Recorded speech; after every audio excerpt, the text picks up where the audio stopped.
Okay. Welcome everybody to MogTalk episode 154. Today we have some wonderful discussions about the live letter and some wonderful guests. Let me go ahead and introduce our guest real quick so you guys know who we have. I'm sure you're familiar with most of the people here, but we'll go ahead and go down the list here. We have one of our returning guests, Larryzaur. How you doing, buddy? Hello. I am using a mic from 1992. Sorry. Back in the day of, did AOL ever do voice or video? I don't think. Yeah. Yeah. I don't remember. I didn't use AIM. I used MSN more. Okay. MSN Messenger is what I used. MSN was for the weebs, dude. No. That was Yeah. our territory. I had MSN, I had AOL, and I had Yahoo, I think. And then I had the program that made them all go together. Yeah. I remember that program. Yeah. The Trinity or something. Yeah, I remember that. It would bring all of your contacts into the same one. Yeah. I didn't use that. I just used MSN. I felt like a badass chat monster. But okay. All my friends. Larry, tell everybody who you are real quick so if they don't know. I'm Larry. Hello. I make YouTube videos and I stream. Yes. That's about it. That's all I do. That's my life. It's perfect. There you go. And then I'll introduce next, returning again, Kerora. So you guys can all kind of know who she is. Could you tell them, Kerr? I am a casual player. And yeah. Woo! Woo, casual. Yeah, casuals. Yeah. And I'm Frosty's wife, and that's it. Frosty's wife. Frosty's wife. Ah. Kerr is the wonderful person that's in the background half the time. No, I'd say 100% of the time with everything that I do here. So she's coming on, she's playing, and giving us her casual point of view again here. And returning again for the third time now, racking him up, Mr. Goldentot Tate. How you doing, That's buddy? me. Hey, how's it going? Good. Tell everybody who you are, dude. My name is Tate. I do YouTube and I do Twitch. Primarily Twitch. YouTube is just kind of the highlight zone. But yeah, I've been playing this game for a long time. Thanks for having me back, buddy. Yeah, of course. You're fun. You're a lot more fun with a camera. Thanks for introducing me last. I just finished the trailer. Nice. So just a little bit of background. While Kerr is the casual one on the show, Tate just finished watching the trailer for the subject that we're about to talk about. I meant to. I caught up on all the live letter stuff, the cliff notes and all the reviews for it.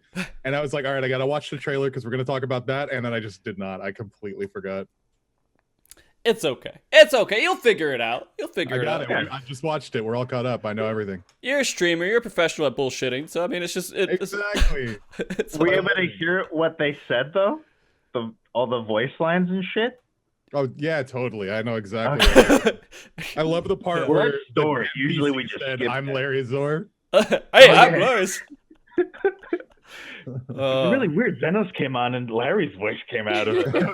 Congrats on the Wow. gig, bro. Yeah, Thanks. geez. Nice voice acting. Yeah. All right, guys. If you guys haven't seen MogTalk before, it's a show based around various topics that the Final Fantasy XIV community would like to discuss. Anything from Chuckboy Racing to Savage Rating to news content, which is what we're talking about today. We have a lot of things to talk about, and we probably won't talk about Blue Mage as much as they talked about it in the live letter. I think it was like nearly half of the live letter when I was going There through was it. a lot of information, yeah. The Blue Mage? Yeah, there's a large section of Blue Mage. Like I was going through the video to like hit certain points, and No, Mahjong was half. oh, you think Mahjong was Mahjong was half of the love letter. okay? It Yeah. felt like half at least. Yes. Okay. Felt like that. Yeah. So we're gonna hit the topics that we care about talking about. Like, if there is something in the live letter that was like, "Hey, we stopped this one thing, or we changed the spelling of this one word in this one quest," we're not gonna really talk about it because we probably don't care. That's but- important.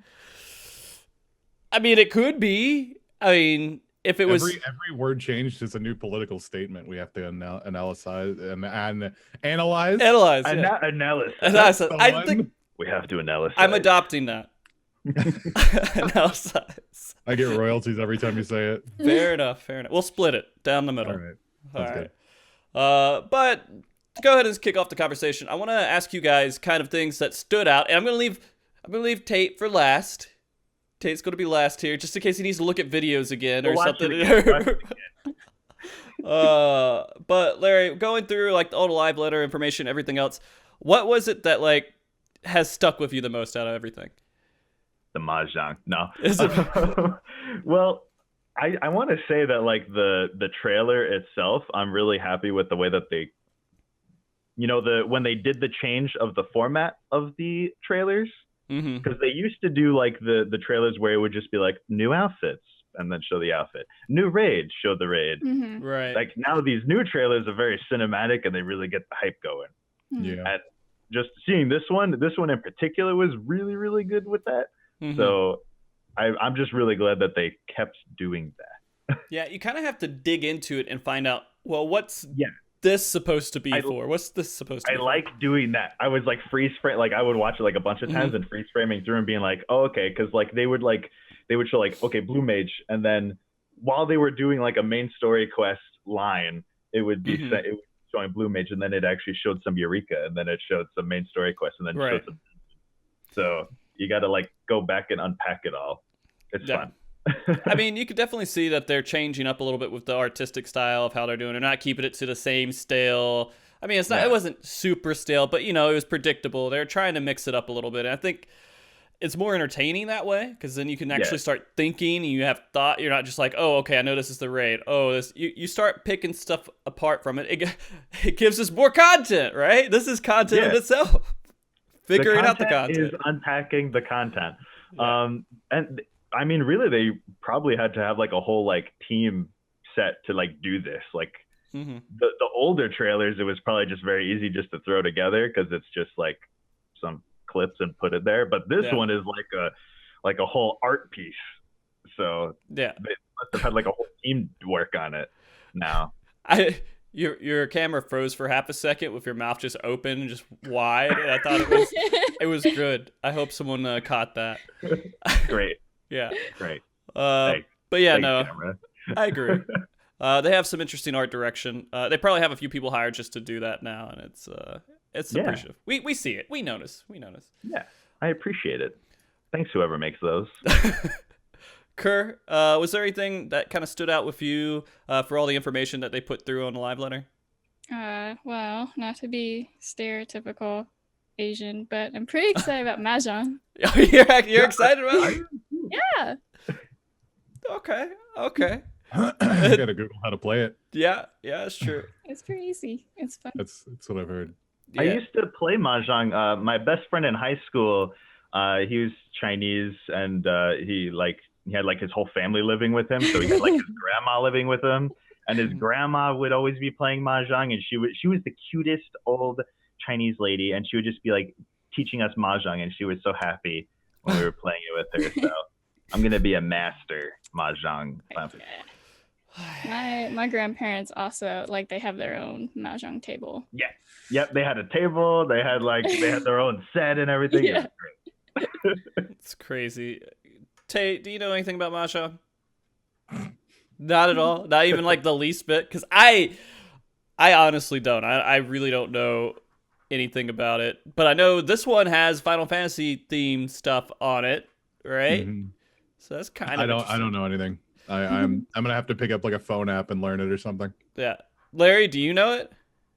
I don't remember all of it, but I remember it's basically like you're completing the tile set or something, and it's like a race to finish it.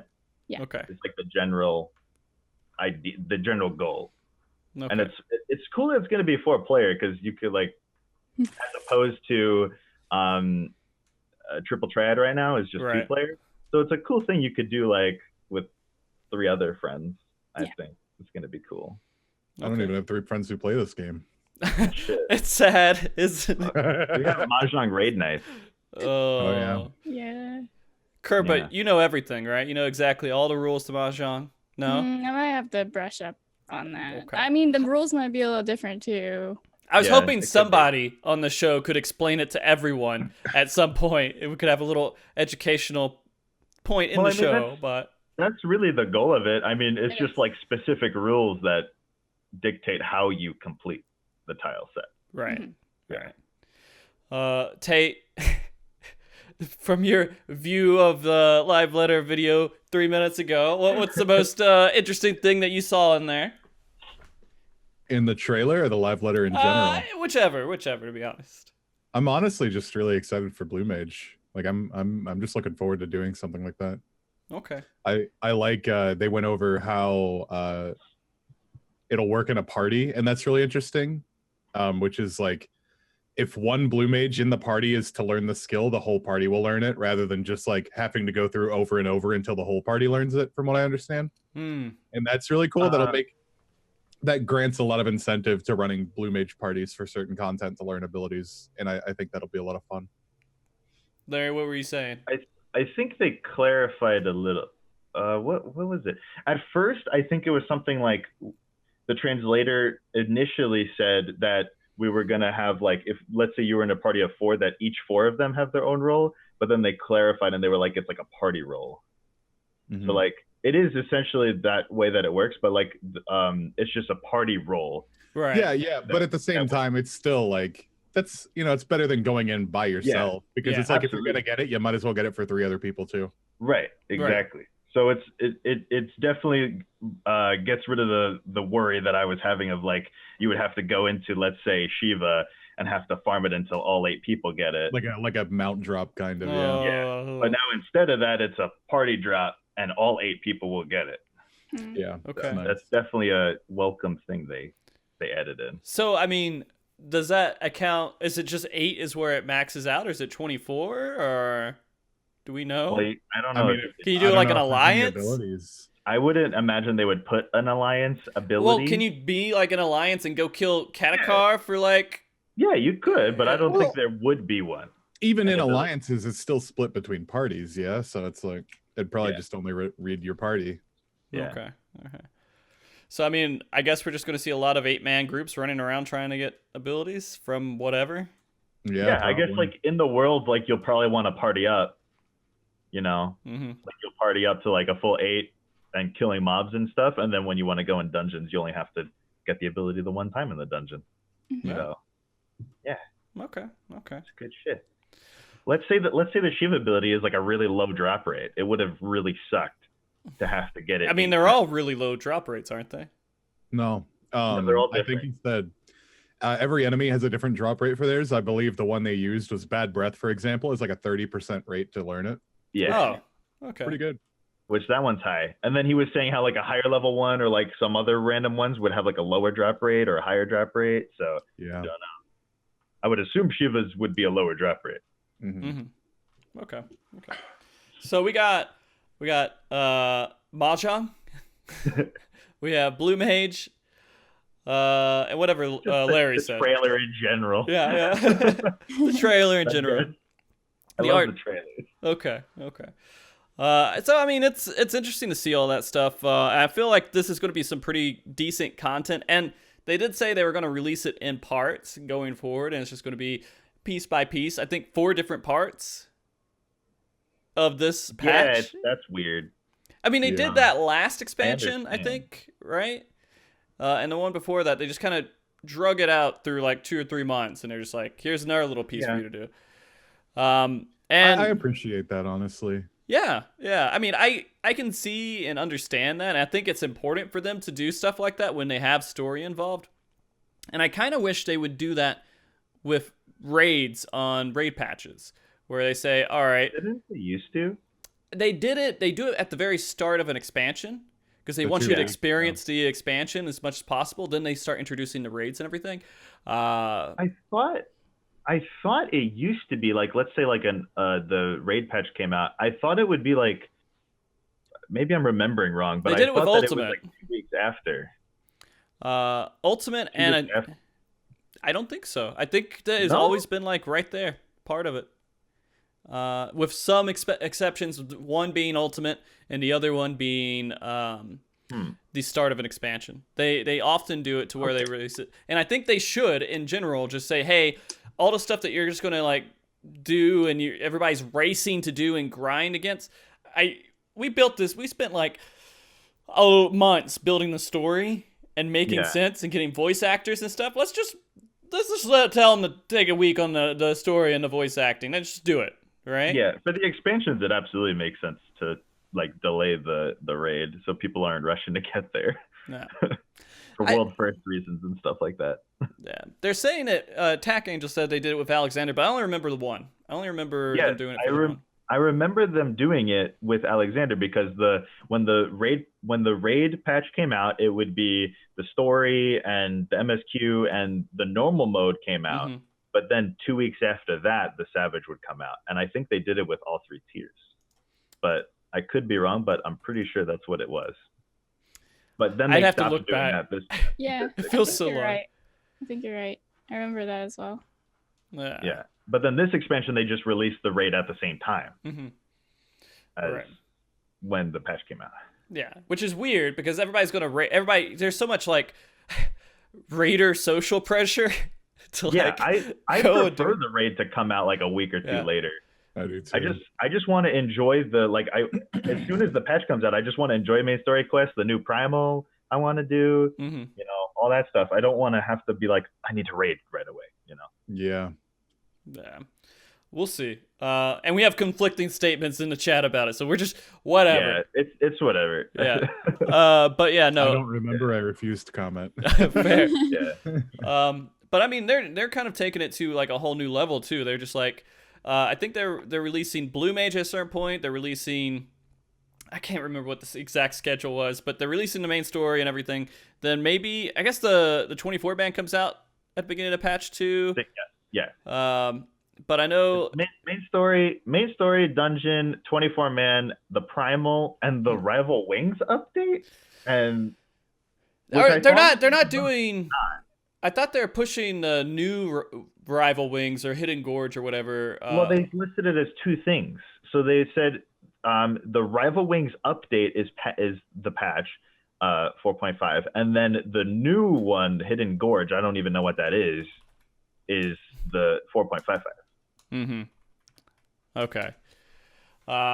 So they're pushing out the new PvP for a little bit longer, and then they're just changing whatever they want to change to rival wings. I didn't know what they were doing with rival wings. they treated it like the community treats it. Yeah, they are. They just kind of left it like, oh, it's there on one slide, on the bottom half of one of our slides. Yeah, they're like rival wings update. Okay, can you tell it? Like, can you expand on that, please? What is what is that? I felt so shitty from that. Like, I was like trying to go back, and I wanted to talk about it. By the way, like, I was doing this thing where I was like, I'm going to take all these clips from the live letter and everything else, and I'm just going to do this voiceover thing, this crazy intro for the show today. But then I was like, man, that's just going to take so much time. I chilled out, and I was like, I don't know if I'll do that anymore. But one of the things that I was going to make the whiny voice about why they even mention PvP. Oh, I can't believe it. It's horrible. They used to talk about, like, whenever they were making a new Frontlines or whatever they call it now, the new 70, like the big ones. Yeah. But I don't remember hearing anything about Hidden Gorge. I don't even know what it is. Yeah, it's they talked about it a little bit at the live letter in at FanFest. It's basically like they're gonna have a train in the middle of everything. Oh, Yeah. That one. Yeah. I can't remember a lot of the other details, but I just remember there's going to be a train that will kill you if you get hit by it or something. That's Hidden Gorge. Yeah, that's Hidden Gorge. Yeah, and that's going to be, I think, man. And what's the rival wings update? They're probably just going to make it less shitty. I mean, I don't. I mean, that's probably what it's going to be. Oh, whatever. What? Do you think that Rival Wings is like? I liked Rival Wings, but yeah, nobody plays it, so. Yeah, no one does it. I mean, again, there is a community that does play it, right? There's that community of people who every Saturday and Friday, revival wings, But I mean, you have to put a lot of force behind it to make it happen. Right. And they probably made it a lot better too. I think they have made it better. It fell out of style. No one wanted to do it anymore. But anyways, yeah. Scattered patches. Silrock, everybody misses Silrock. It's like what brought so many people into PvP. It's crazy. Kerr agrees with you. Absolutely. That was one of her favorite PvP modes. Yeah, Silrock was awesome. It was great. But so scattering out. There's a whole bunch of different patches. They're actually going to release another half of the storyline in March. Yeah, which they always did. Yeah. For the last patch. Yeah. So I guess one of my thoughts and questions is maybe they just need to like scatter this shit between every patch needs to just do this. It just doesn't need to be like a final patch of the expansion. They just need to like kind of pace out stuff throughout the patch cycle of 3 months, right? Yeah, like when we could go back and talk about how, you know, we always get like a story primal raids all at once. Yeah. Like they could very easily just spread that out throughout like a month or something. Like, yeah, again, like normal raids, and then 2 weeks later we've got savage raids, and that would honestly alleviate a lot of the pressure on prog raiders. Just because getting that early prog means you have to skip a lot of what else the game has to offer right at the get-go. Yeah. It sucks. And Tay, you've been venturing a lot into like prog, like are you doing world first probably next expansion? I won't say world first, but we're definitely going to do like world prog, like, you go know, in like as hard as you can, blind, try to get it down in the first few days sort of deal. I'm going to definitely try to venture into that territory. Yeah, it's a lot of fun. I mean, that's, you get with the most hardcore people pushing it as much as you can, and it's just enjoyable to do. But I mean, it's every raid type's different for everybody. Like Larry, you cleared Ultimate. You did something that was a very difficult content that was released a while ago, but it's still very valid and good content, which is exactly, I think, what everybody else wanted to do. And congratulations, by the way. Thank you. Yeah, we I basically like about a month ago, I realized like, you know, the new expansion is going to be coming out and new Ultimates are going to be coming out. So who's going to go back and do these Ultimates?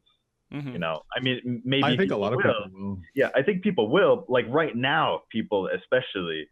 But I was like, it's going to be less than what it would be right now. I feel like right now was a good time to do it. So that's why I was like, okay, I'm going to look for a group. And we did it in about like 3 weeks or so. And it was freaking awesome. It was so fun. How did it feel near the end of prog?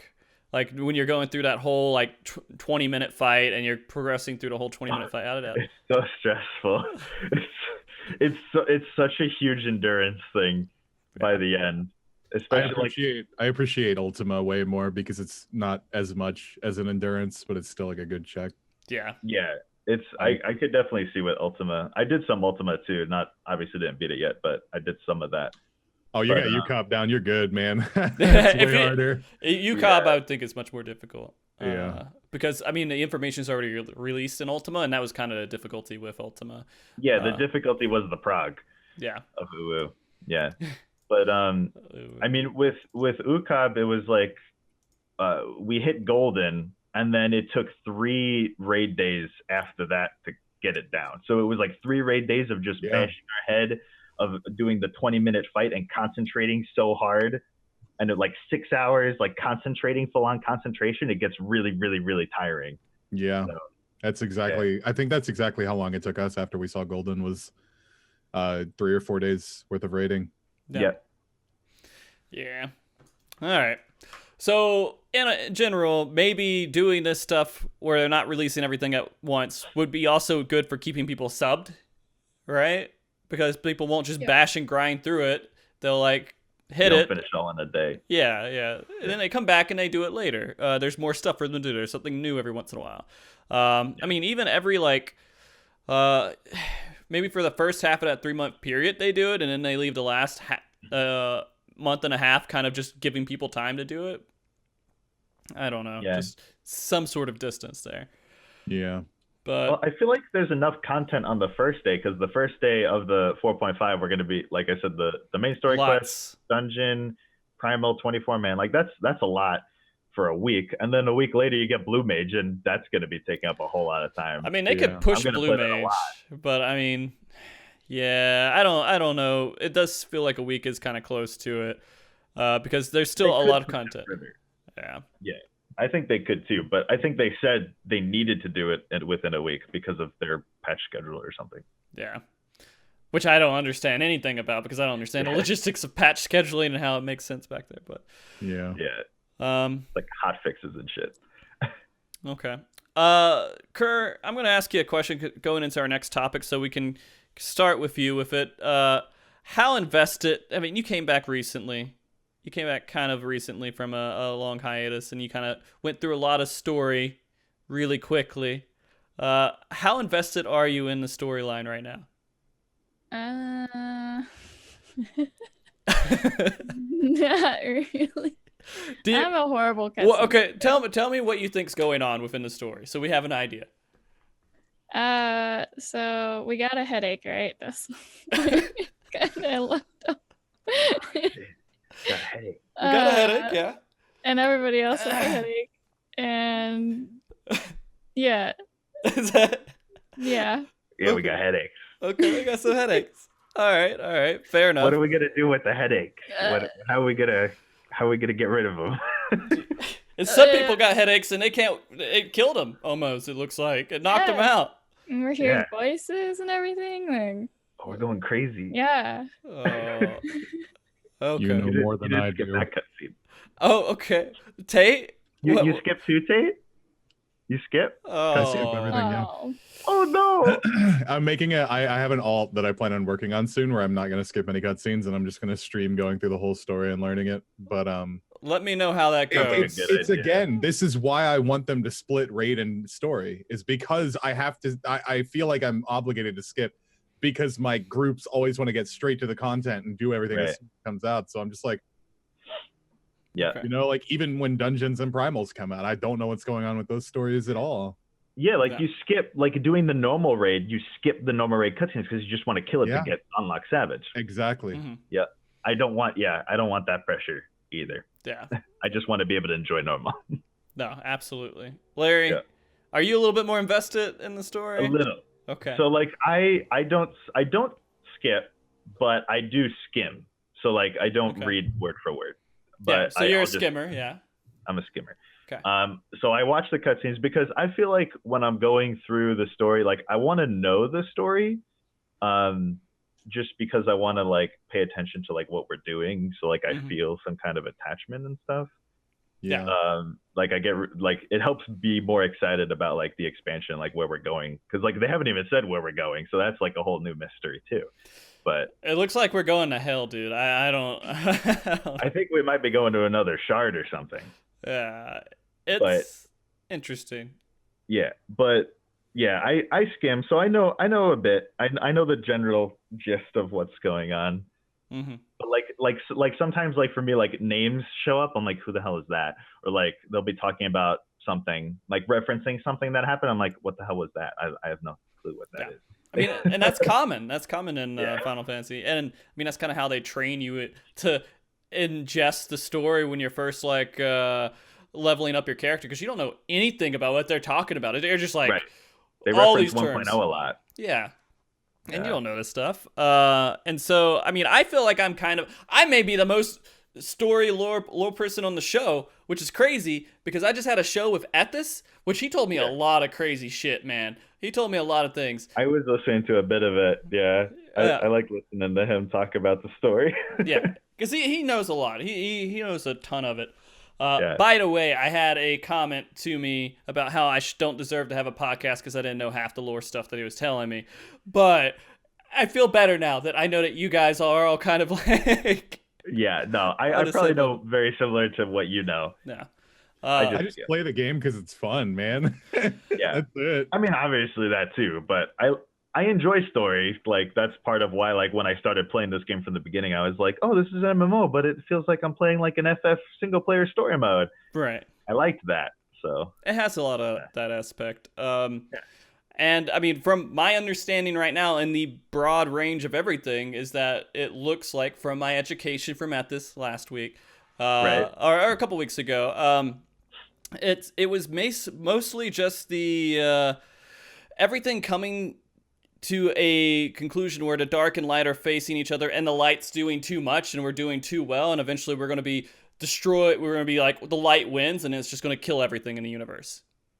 I think that's freaking awesome, right? And so that's the idea. We talked about that at FanFest, yeah. I think it's so cool. And so we become the Warriors of Darkness because we have to try to like bring balance back again and start fighting. And so we switch to save the universe. And And so it's kind of weird. I feel like it's a huge epic scale that we're leading into right now, and everyone's like an a scion, or like everyone, you know, yeah. There's like all these things, Asians, yeah, the hooligans, the Team Rockets. yeah. There's tons of stuff going on. There's all these little things going on with the story, and I do think that people should feel like they're not pressured to skip over it. And so, yeah, and that all comes down to it. I mean, looking at the story from what they showed, at least within the trailer, are you guys hyped about what the story looks like right now? Being ill-educated. It looks really cool. Yeah? It makes me want to go back and play that alt and learn everything, you know what I mean? Yeah. For sure. So do you think that you're going to skip the cutscenes this time, Tate? Or are you going to watch them? Don't ask me that. I can't give you an honest answer. Okay. Well, you might not have the context. I won't to skip enjoy them on my alt. Oh, okay. Yeah, that's the thing is right now, if I go through them right now, You don't have the context. I'm not going to understand anything. Right. Like, I have to go on my alt and I got to catch up and I got to understand what's going on first. Okay. There's ways to catch up. I'll go on YouTube and watch an 18-hour video of every cutscene. Yeah, that's true. Although I did that with 1.0. You missed the dialogue though in between those cutscenes. So Some people do it. Some people do a lot of the dialogue. I won't get into that, but I watch a lot of movie versions of video games just to remember the lore or whatever of old games I've played. But somebody did that for 1.0 and it covered a lot of it. Yep. Yeah, I learned a lot about 1.0 just because of what was posted up there with YouTube videos and everything else. That's the thing I do. With the speech bubbles on NPCs and stuff, I'll just completely skip those. I only read cutscenes. That's it. I just read cutscenes. I feel like I'm gonna fall into that when I start my alt. Yeah. Because usually, like the text bubbles, they're not important, or they're too wordy. They're just telling you to go get something half the time. Right. Yeah. They're setting you up for something that you have to do, and it's important. Right. You have to go click on these sparkly things. Yeah. Right. But I don't know, Kerr. How about you? Are you going to be watching any of these cutscenes and paying attention to any of the story? Guess we'll see. Yoshi P said it'd be pretty good. Mm-hmm. It's supposed to be pretty epic. I mean, it looks like it's going to be epic, and it looks like it's worth watching and dedicating some time. And it's not like I'm going to do anything else, right? I'm not rushing to be like the best Air Force One pilot or something day one. Why not? I'll be okay. I'll be okay. World first to 24 man. Oh god, I bet there are people trying to do that. That's my favorite thing to do on 24-man patch days. Is the very first thing I do is the 24-man. Really? Yep. Yeah, it's the best YouTube content, man. It's so fun because nobody knows what's going on. It's just a hell of a time. Yep. I think that the robot with the sniper is part of the 24-man content, right? I think so. Yeah, it seems like it. Oh, I hope so. That dude's awesome. Yeah. And so I was trying to understand. I guess that was a cutscene that they were showing us. But people are moving. Yeah, I don't know. Like he jumps up and he's like, "I'm gonna sniper everyone," and it does this whole little screen where it like highlights people and stuff. And if that's like an active time event, I'll shit my pants. But so the thing is that people he sees people moving and people attacking a boss. Mm. So what if maybe one of the parties is interacting with the sniper and seeing the sniper attack the other two parties? Because the other two parties are probably still in the arena attacking something. Maybe. They're all moving. How would you be moving and attacking something from his point of view? That would be really disorienting. Yeah. I don't know how they were doing that. So maybe, I don't know. I'm going to call it that it's one party, one random party, maybe B or something, is interacting with that cutscene. And he's like seeing that point of view. And the other two are on the targets of the sniper. Everybody would fight for that. Yeah. They'd be like, I want to be Alliance B. I want a sniper. What are you doing? Yeah. I was so good at shooting sheep. I did Air Force One.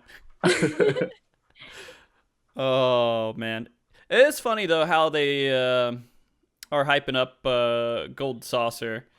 I feel like I love Gold Saucer. Yeah, they're just building onto it. I think that's a really good thing for them to do is just to build into that little universe because that's something that's going to be that content's never going to be like too old. You can always go in there and do it and not feel horrible. It's like, oh, I'm doing some nice little mini game or something, and it's fun. And it's like even if it's old content, it gives you rewards for stuff that exists right now, right? Yeah, because they just keep adding more and more rewards, like the new mount that's coming out. Yeah. Yep.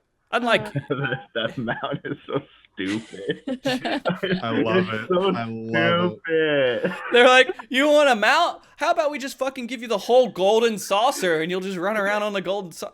How do they top that? Like they can't. What? They just gave us the whole area. Are they going to give us like a rideable Eorzea next? I don't. Are we doing Mortal Engines? Is that what it is? Is going to take that to Final Fantasy?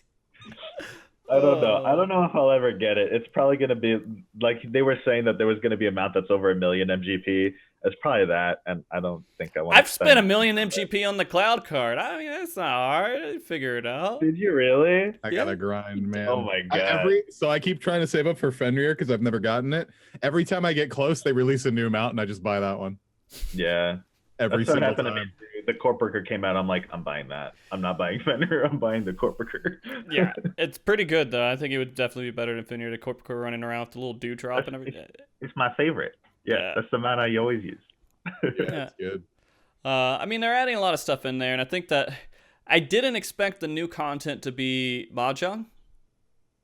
Yeah, Yeah, it was out of left field. I mean, I looked at it and I was like ready to complain, and I was like, I was like, you know what? Fuck it. Why not? You know, But like just why not?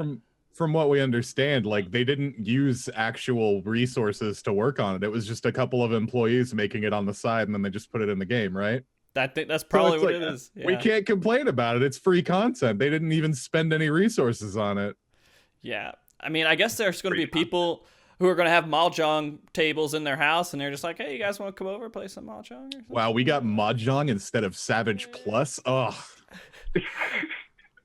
Instead of the Mahjong third ultimate, we got Mahjong. That's going to be the comment everywhere. oh, I love it. I can't believe they changed the third ultimate for just Mahjong. Jesus Christ. Ow. I'm still sad about the third ultimate, but I completely understand why they didn't because of the reason that they were giving. But I'm really hoping that the answer that they gave us for the next expansion does promise 3 because it's so It has to. so They know healthy how for much the people game. love it. Yeah. It's so healthy for the game. Huge. Especially on Twitch. You don't get that many viewers in Final Fantasy unless an Ultimate just came out. Yeah. Yeah. It's insane. Dude, I did Ukab a year later and it was like crazy. Like everybody same. gets so excited. It's so awesome. I mean, It's so fun. here's the thing to also consider is having just difficult raid content in general is good for Twitch. Oh yeah. Just in general, if they said, hey, we're going to ramp this stuff back up to the days it was Gordius, yeah, some people are not going to be able to do the Savage content, but they already have the story mode to do, right? And so even if it's difficult, I mean, watching it would be good.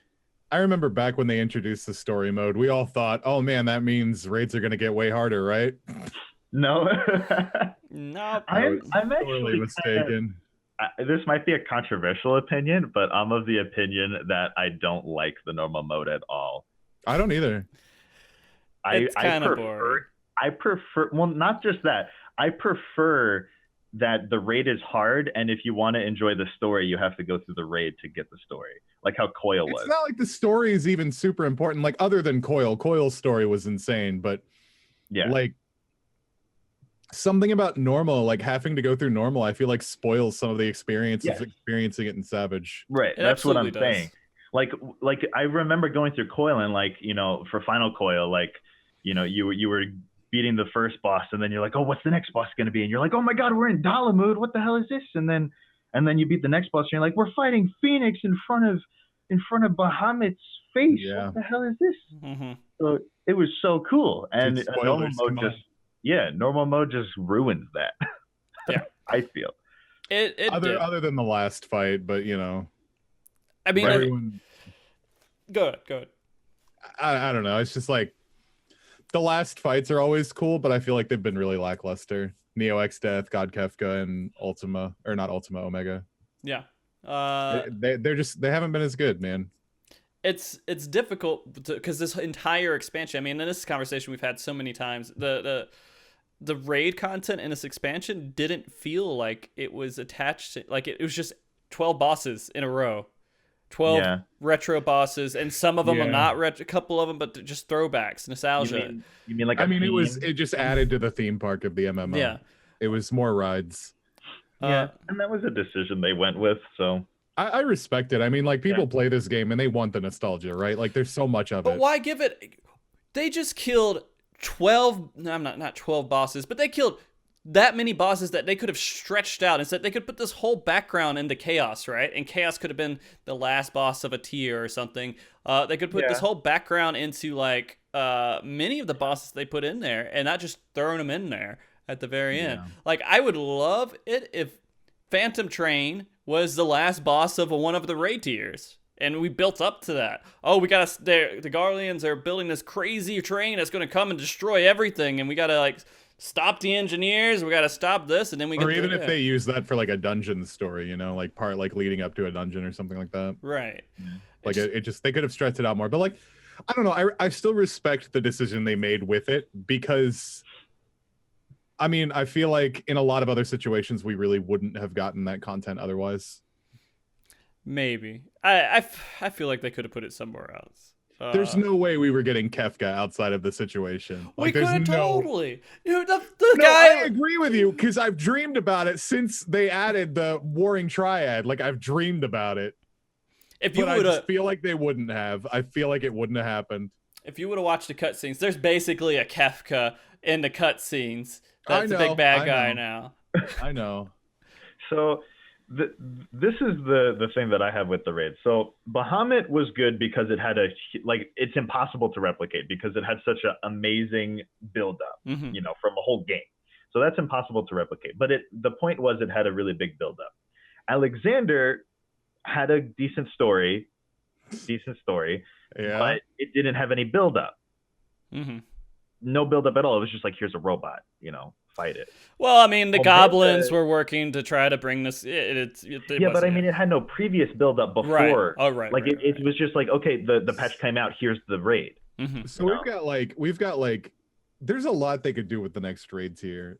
Right. Considering like, there's so much with the Garleans. We could just have a Garlean raids here and have like fight someone who's been in the story for a long time, or maybe even have like Xenos as a final raid boss or something. Like, do something with him as far as raids go. But like, I don't know. Again, they seem like so into the idea of allowing a casual player to do everything in the game. Even if they did, it would just be some story mode content. And yeah, there's normal raids, but like, then people would complain that they can't do the final Savage and they can't experience it or something like that. I don't know. No. I don't know. Omega had build up because it had build up from Heavensward, and to Heavensward. I think Omega's build up was done pretty well. It had build up, so that was good. But then the story I wasn't very invested in. But at least it had build up. It's alpha. That's the story. It was Dragon Ball Z, right? Like it was just a tournament. It wanted alpha to sell alpha. Yeah.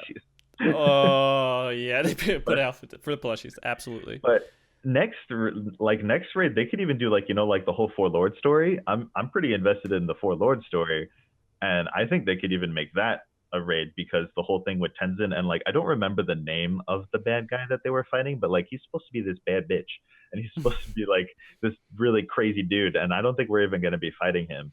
So it needs to be okay. So let's. Koryu, that's the name. Koryu. Yeah. So to dial it back a little bit, having normal mode, it sucks in a way that like it makes things feel less special, but I do believe the population for Final Fantasy needs to not feel like they're left out of story, which to me, I'm like, man, earn the story, and I prefer a more raid oriented kind of MMO. But I mean, that it kills it. It makes it more of just like a place to hang out. I think maybe make the normal mode a little bit harder. Yeah. Just, it's so face roll. I think a little bit harder. Hey man, I couldn't figure out why I was getting knocked off of the last fight for quite a while with the Omega M and Omega F. then I was like, why am I being? She just spins every 'cause once the in a while F- because I never thought about it. Like I turn I my think brain off when I I go think into the normal mode for this current tier was pretty good. I last think it still fight gives a lot of were- people trouble. Yeah. Yeah.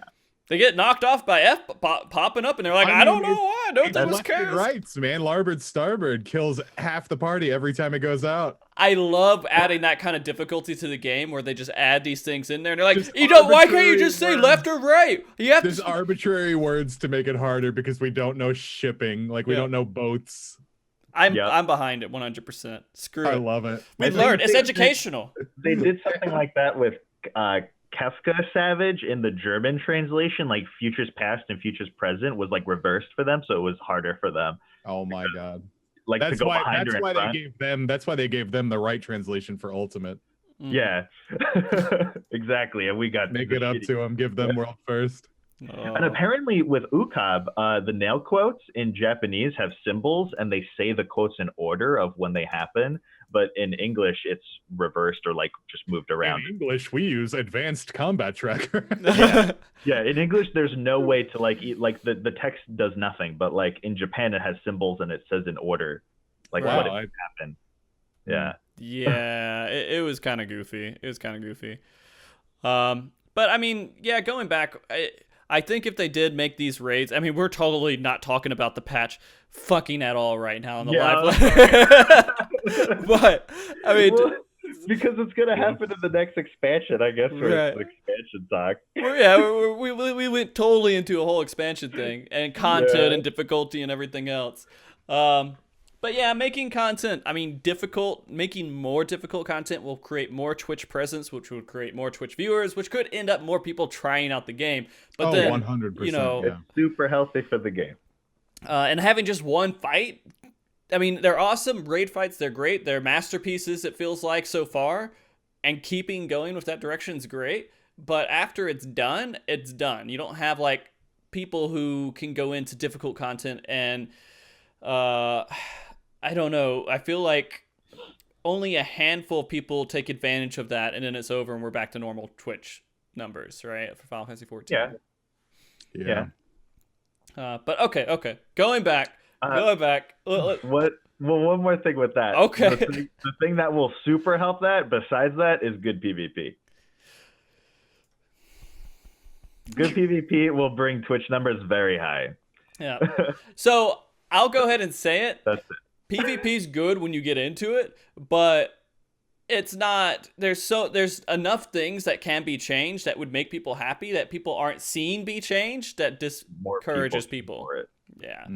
Yeah. And I mean, you know, we were just trying to queue the other day, and sitting there, and we're like, I'm sitting there, I'm changing every job trying to get into an unranked match, and since we're near the end of the season, it's very difficult during prime time. And Right. we need to get that burst of people playing so we can just get these queues popping up. And Mahjong PvP. That would be That awesome. could be. That could I be mean, it's happening, right? You could play other people in Mahjong, or is that Yeah. not? Okay. Yeah, we'll do Mahjong tournaments Oh, God, it'll be more popular, probably. with the world visit system. Oh, jeez. And this all started from fucking Gold Saucer conversation, by the way. I don't know how we we were talking about how they're introducing Gold Saucer at the end of the patch, which is a great idea, and it's like a Yeah. accumulation. Because that got us started on the spread of content and then raids Yeah. and then skipping Oh. cutscenes. And Right. it's just a big train. Okay. All right. Well, we'll dial it back a little bit. Okay. Well, let's talk. Do you guys care about the job balance they're doing right now? Some of the things that they said. I wanted to ask Tate about that because you play White Mage.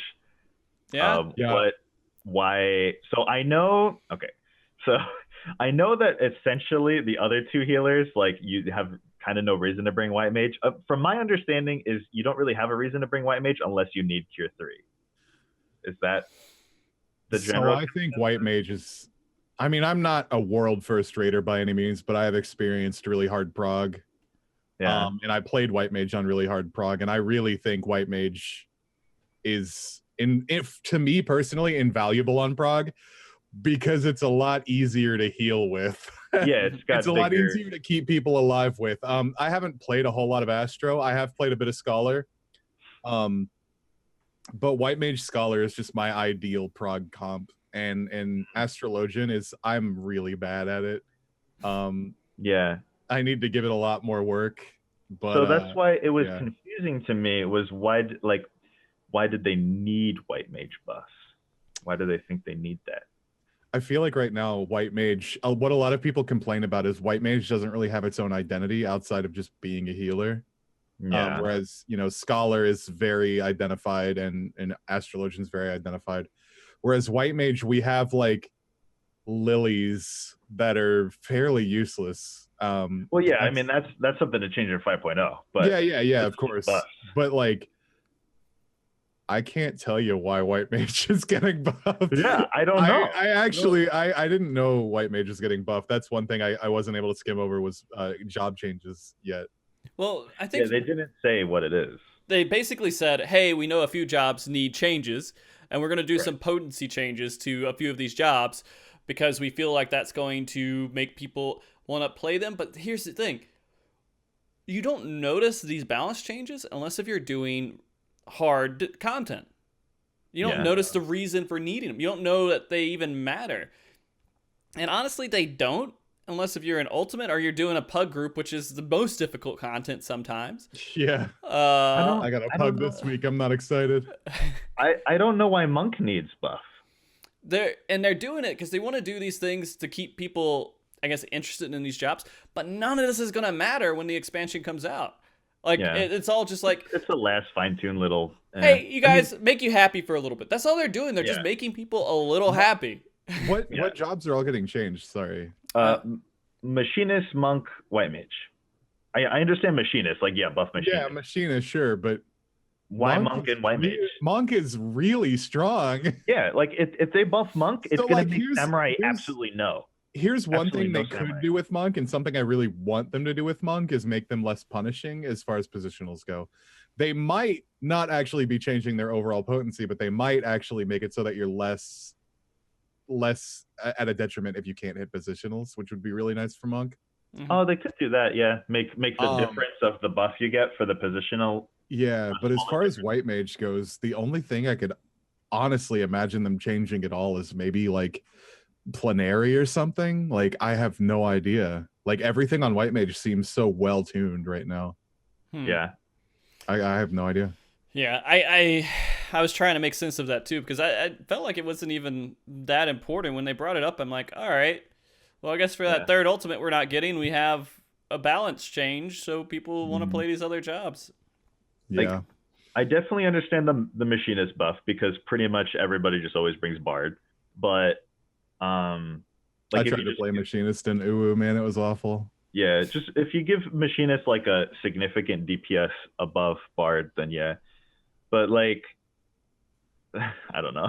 I feel like the job changes that they could do right now, I feel like all the jobs are like really balanced right now as far as what they could do in the expansion.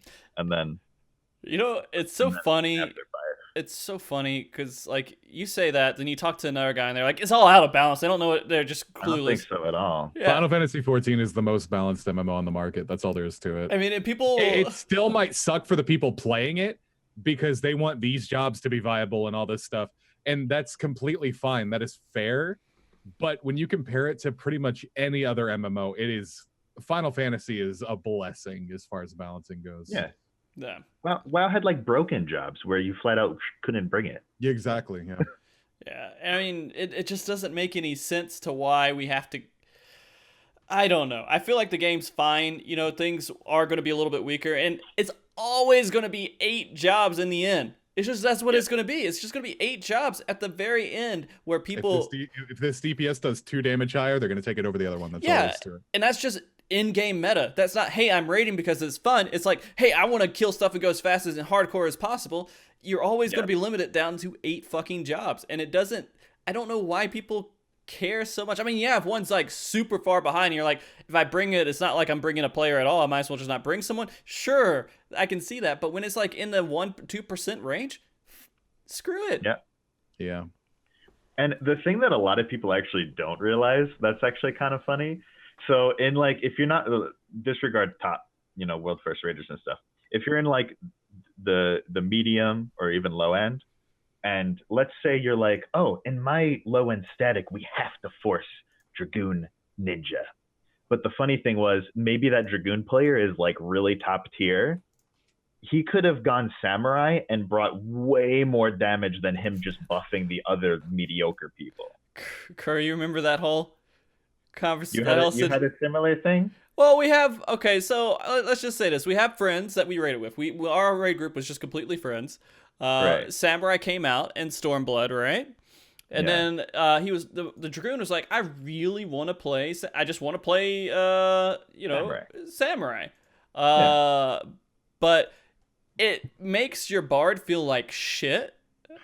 Because they lose so much, and that's the whole thing. It just becomes this argument between two different players because they're reliant on you playing Dragoon, which I think is stupid.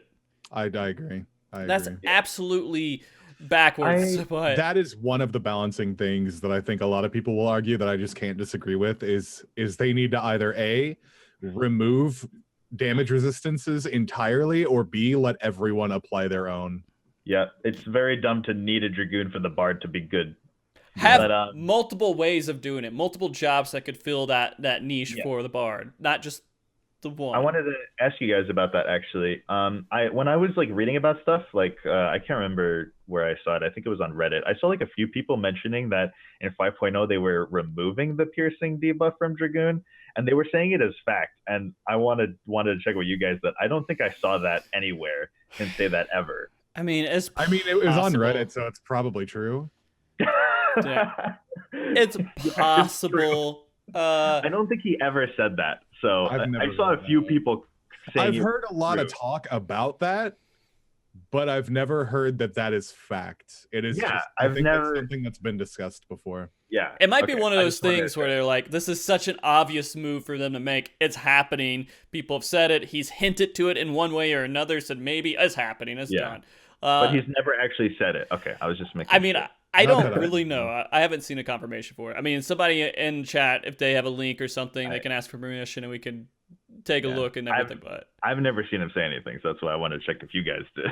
I just want Bard and Machinist to be able to apply their own piercing because it's not so much that they're reliant on Dragoon. It's that Dragoon is the only one they can rely on. So like that just sucks because like again, I said I played Machinist in my ulti group. We didn't have a Dragoon. Yeah, and then it sucks. It was like automatically like 500 less. It's painful, man. I think we actually did that with a Bard, Machinist, and no Dragoon. Maybe for when we started out in Heaven's Ward. I can't remember if we had a Dragoon or not. My raid group doesn't have a Dragoon, and we have a Bard. Yeah. My friend's raid group, not my UCAB group. My UCAB group were meta, but we always joke about that. We're like, our ninja always is like, I want to go Samurai, man, and we're like, yeah, no, you can't go Samurai. we need you. Yeah.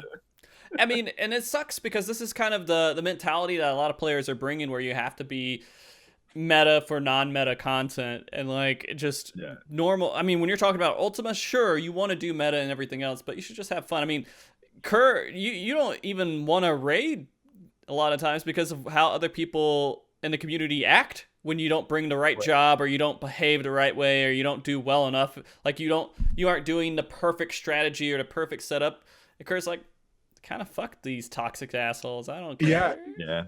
It really sucks because like even if you're joining a group like at the very end of the patch cycle who state they just want to have fun, if you play something that's not the meta, they judge you. Like it's just ingrained in the community at this point. And it's really bad. Yeah, they're like, we could be doing more damage. We get a 1% wipe. It doesn't matter that we could be doing more damage. We're all item level 400 from all the fucking welfare gear we've gotten. Yeah.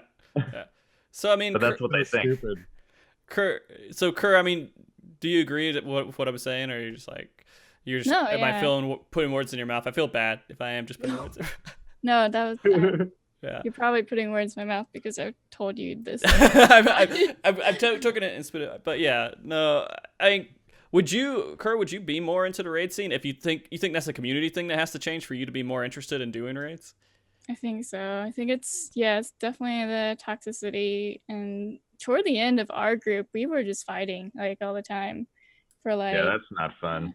Yeah. What's your job? What do you mean? Healer. So it's usually a white mage or astro. Yeah. Yeah. Yeah. And it Oh, sucks. It Yeah. sucks because I mean when people die, then you hear that heavy sigh over mics, and you're just like, I just don't want to Yeah. raid anymore. And you know what's crazy is something I'm just realizing now is of all of that toxicity of the job, people wanting you to play certain jobs, it's more the casual players. Like all the hardcore players I've been with, they don't give a fuck what you play as long as you're good.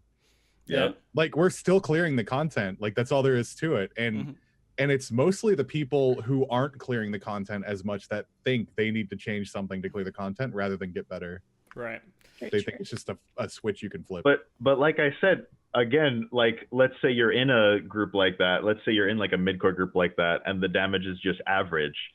Bringing a dragoon, like let's say that again, or a ninja. Let's just say ninja. Let's say the ninja is bringing trick attack, and it's a mid-core group, and it's a mid-core group.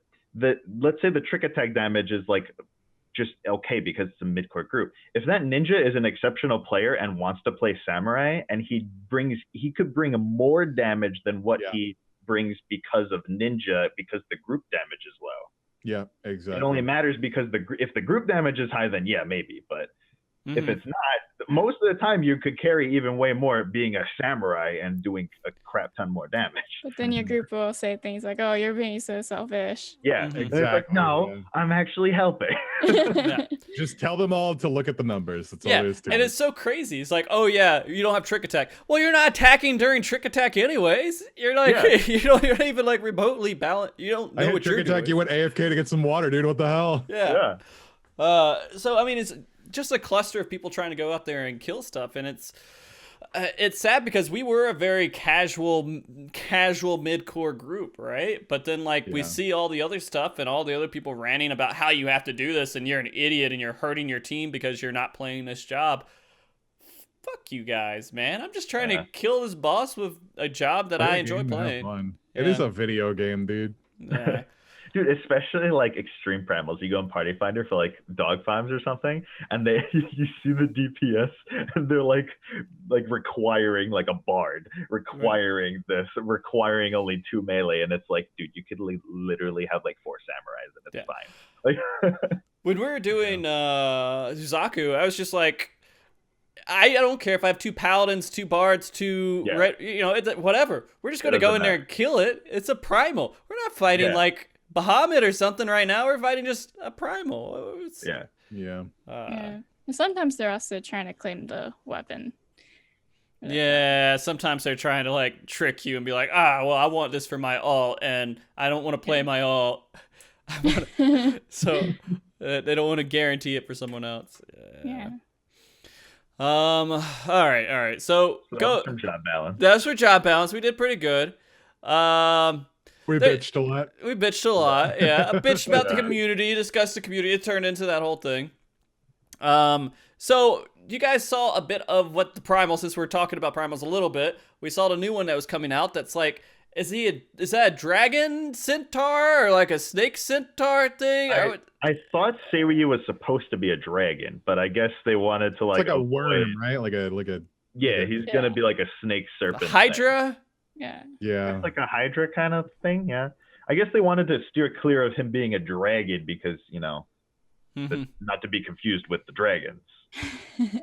Yeah. Then he's just another dragon, but he's not. Right. The cutscene where they showed like all the party members like tethered, and they had like the red serpent glow around them. It looks very similar to the Dragoon aura when you're in Nastron, Life of the Dragon. It looks very similar to that. Right. God, I'm trying to go back though. I to look at what this guy does. He does a lot of. Is he in the main storyline for the primals that we have so far? The snake guy. Is he like the main good guy? I'm trying to piece it together, man. Seiryu is just another one of the animals that we're gonna fight. He's just another animal? Yeah, he's just another one. Like I think like we were going through the 4 of them or something, I mean not the 4 of them, but we're going the little through tiny animals, little turtle boys. Yeah, like all the little tiny ones, and they got we got the turtle. We got the turtle. We got the phoenix, right? And then we got the tiger. The auspices. Yeah, he's one of the he's one of the lords. Okay. Yeah. So like he's a good guy. He's a good guy. He's not bad. He's just we got to clean his spirit by killing him. Right.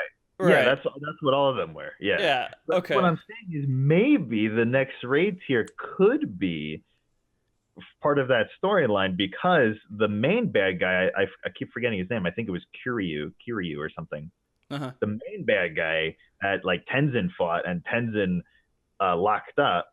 That's what the whole story is about. Them getting ready to fight him. Right. Maybe the whole story is like based on be a trial. Like all the enemies are from like 11, right? I don't know. I think I'm pretty sure the Four Lords was like a callback to Final Fantasy 11, if I remember correctly. Yeah. Yeah, maybe it had some of that because Tenzin is like kind of looks like an FF11 gear and stuff. Mm-hmm. But like the whole thing is about getting ready to fight Koryu. So like if this is the last patch with the last primal, we're not gonna fight Koryu. Yeah, I thought we were gonna fight Tenzin or something. I thought we were just gonna like he's gonna pop up and we're gonna like beat him up. Guy. Yeah, but I mean they're all good guys, right? But we gotta beat them up because they have evil spirits and they're really angry, right? Yeah. So we gotta calm them down by beating them. Along those lines. So I don't know. That story feels so weird and mixed up, and it might be just because I didn't pay attention enough to it. I think you didn't pay attention. Yeah, I mean, I didn't really either. I skimmed, but yeah. I mean, we're training a turtle off on the side too, right? Like he's being trained to like fight people. All I know is that they're building up to you're basically prepping up to fight the big bad guy, and we're not fighting the big bad guy. So what are we doing with the big bad guy? Like, yeah, when are we gonna fight him? We'll just get a cutscene at the end of the next one where we kill him. That's it. Yeah, or like an instance, like a. Yeah, it's probably a good personal they instance. could do an instance. Yeah. That'll be a letdown. letdown. Man, I didn't even think of that. What a bad build up. They're gonna do like the final dungeon of the tier or something of the patch. Maybe. Well, no, like a personal like 1 versus 1 instance. Yeah. Like, you just go in. Oh there. yeah. I'm saying, but maybe they'll do like an optional dungeon or something. Oh yeah. Oh no, they wouldn't lock it behind all of the fights though. Yeah, that would be a little bit much. Kerr, do you have any opinions on this at all? No, I didn't think so. So just do the fights. That's it. Yeah, just do the fights. I mean, looking at it as a fight, though, it doesn't. I can't even say anything interesting about it because it just looked like another Primal. Am I just like this numb to Primal fights? Which is sad because I think the Primal fights are fucking awesome. Just in terms of just a viewing aesthetic and just like a show, because they always have like awesome music. They always have the awesome ultimate move, and then it's another phase. Like it's always like you could expect it to like be like that. Well, I mean, like the thing is, he did like this tidal wave thing. What else interesting did they? I don't know. I just don't feel hyped after up. That is the final phase. We don't know the final phase. Yeah, he explodes. He locks us all down. We all have chains on us, right? Yeah, and he does this big tidal wave thing, and then it's the final phase. Well, we don't I know always like the cinematics they do. Like ever since like Zervon, they've done really cool cinematics, and I've always been into them. But like, I don't know. It's not something it's not something I get super hyped for. It's not something I crazy look forward to do. But like when I get to it and I do it, I'm like, that was cool. Seriously. Yeah. I agree with that because I thought Suzaku was pretty interesting with Simon Says for a while and doing a little DDR thing and like punishing people who don't turn properly. It keeps people interesting. Got some cool stuff going on in there. And I think that they do it well. It just, for some reason, it didn't feel like it stood out a lot to me watching the video and the live letter and stuff. And I love it when Yoshida goes up there and he's like, all right, I'm going to show you guys kind of what it looks like. He goes in this arena by himself and he runs up and gets one shot by the guy and runs in a circle around just so you guys can see a little bit. I'm like, to show the arena. Yeah. It's like, that's neat. That's interesting. Yeah. I don't know. I don't feel like I have enough information to be hyped out about it. Like, what gimmick, what mechanic is it bringing? I don't know. Well, that's the thing with Primals. I feel like what they end up doing is like they try new silly mechanics that's never been, and so they're always trying new things. And then if they work, they end up putting them in raids. Yeah, it's usually what they do. Well, did they? Or they try it in dungeons or something. Right. They bring it in there, and it's Do you think we're going to see a lot more color matching and Simon Says in the future now that works so well? Maybe.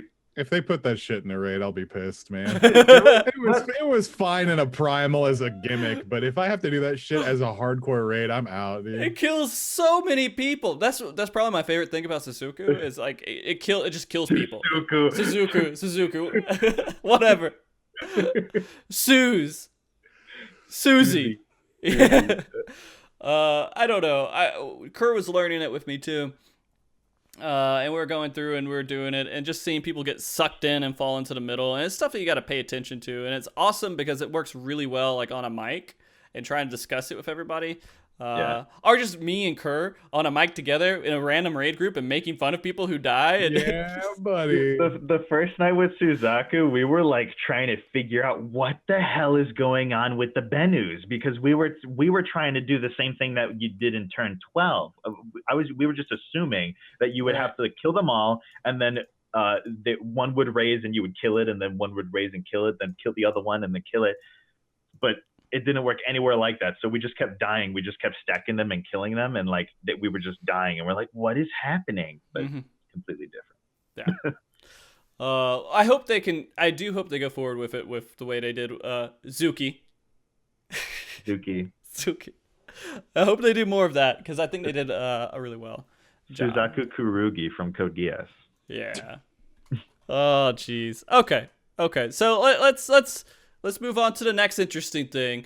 You know, it's funny. We've had this whole show and we haven't touched Blue Mage too much. We just kind of. Oh yeah. We kind of. Its name one time. Yeah, we said its name one time. We did.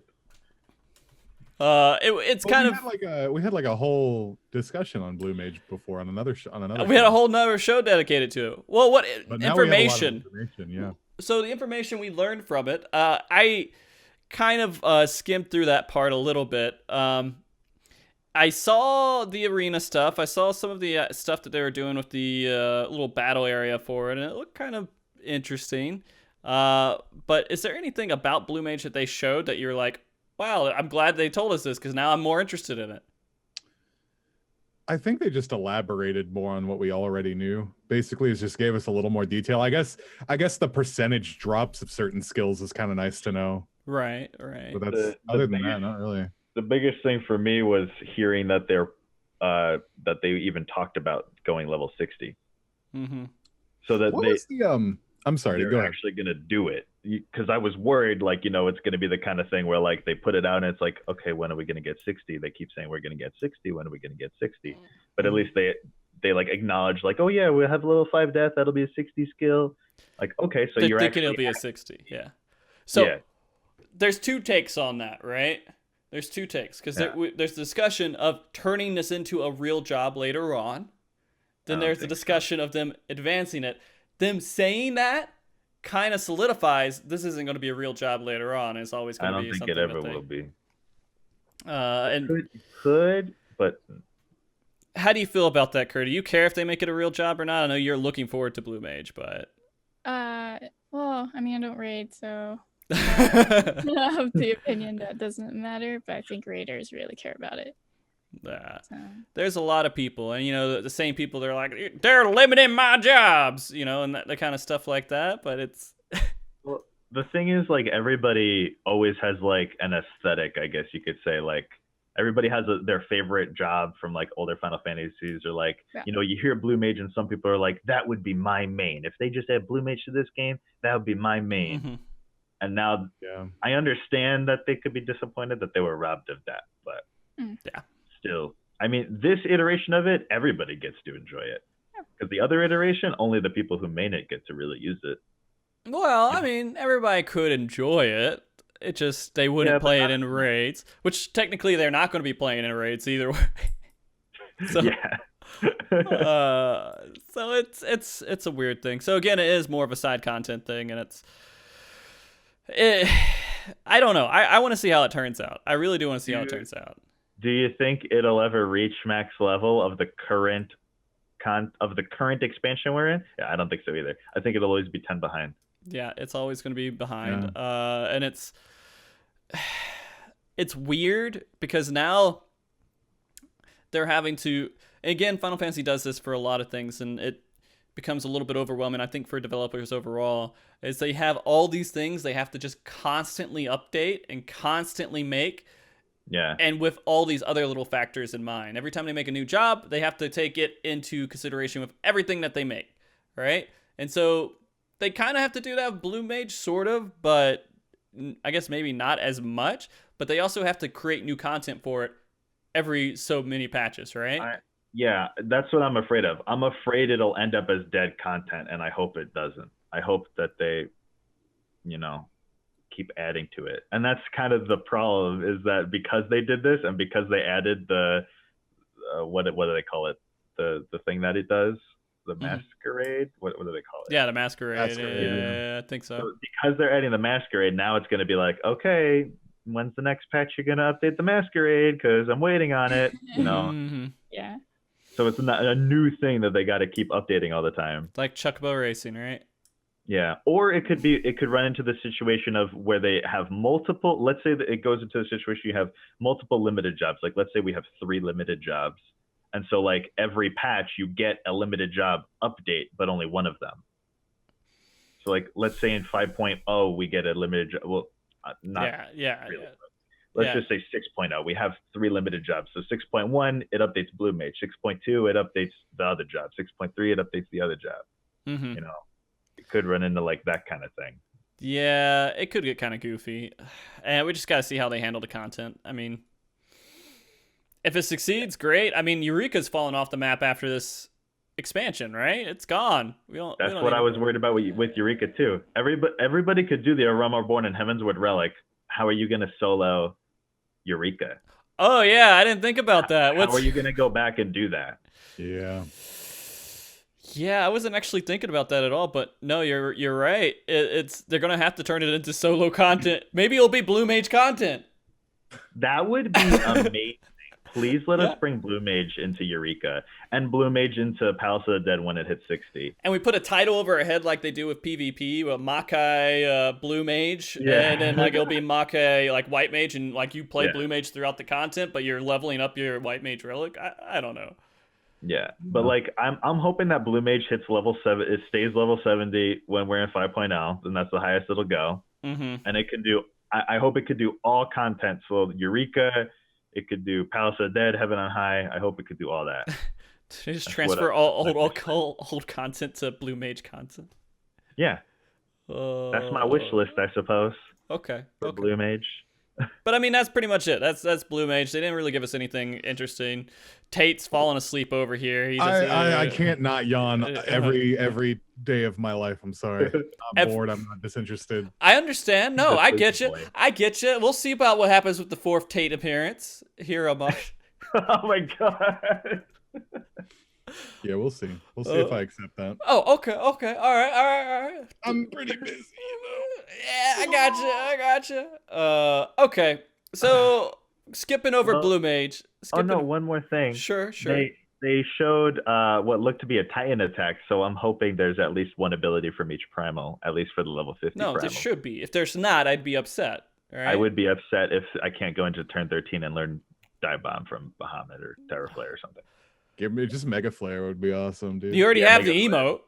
Yeah, we already have the emote Mega Flare. The animation's in the game. Just give us real Mega Flare. Dude, Frieza and Tetsuken. Don't have to buy the statue anymore. It has the 3 phases where it has like the floor AoE, it has the random Mega Flares, and then it has the stack Mega Flare. You're just rolling a dice every time you cast it to see which one comes out, yeah. Why not? It's also pretty funny. Like the other Blue Mage thing that people talked about was the level 5 def, like you were saying, not being available till 16. People were like, well, that was their reason why they didn't make it into raid content. Why? So, okay, that's a horrible discussion, right? Because, I mean, level 60 is right there. They would have it if they went in the raid content and they planned all that out. But people want a move that just instantly kills things, and that makes them like, what?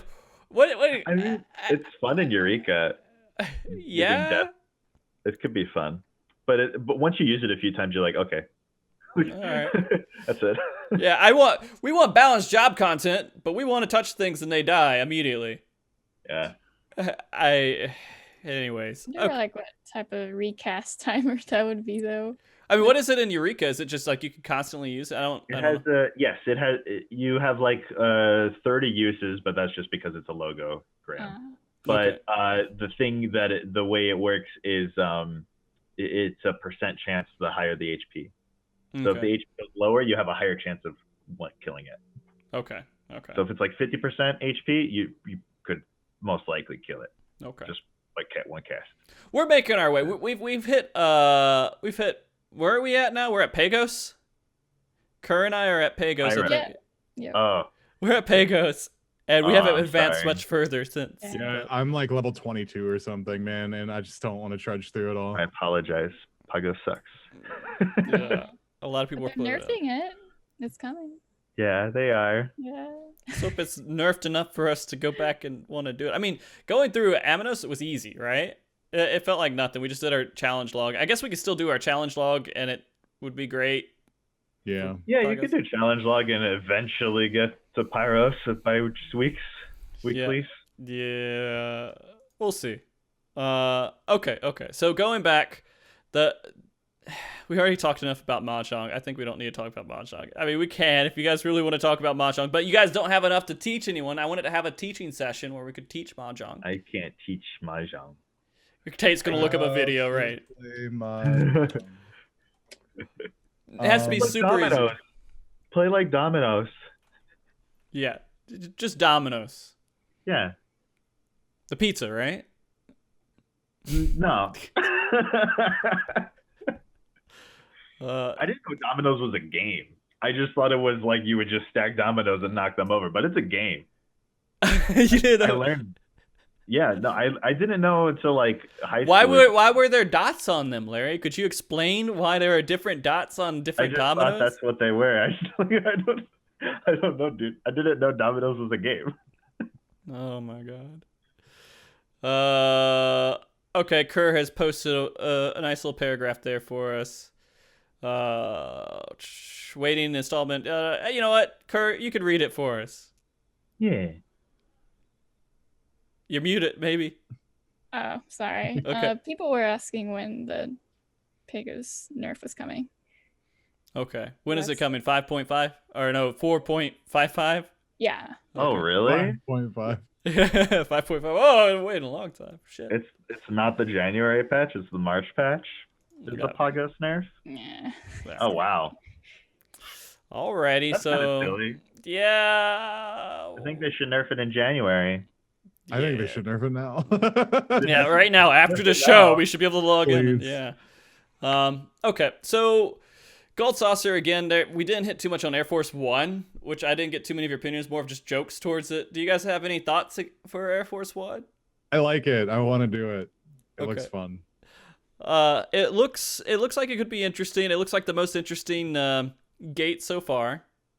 Yeah. The jumping puzzle one was pretty good. You know what? Honestly, I really like the interactivity of them all. Is as they keep adding them, they just keep getting more and more like interesting and fun to do. Right.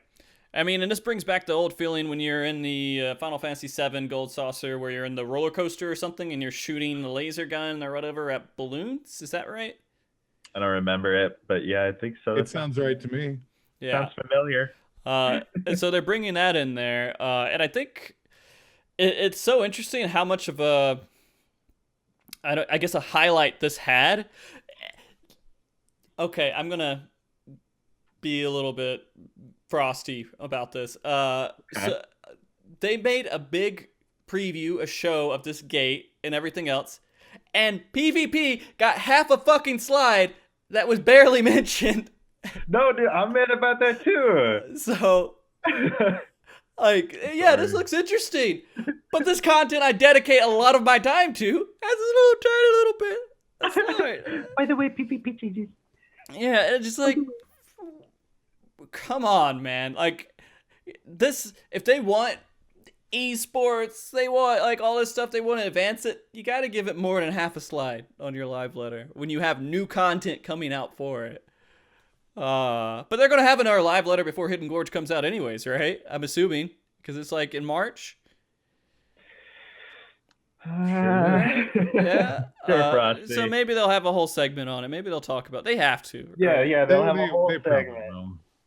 will. Jeez.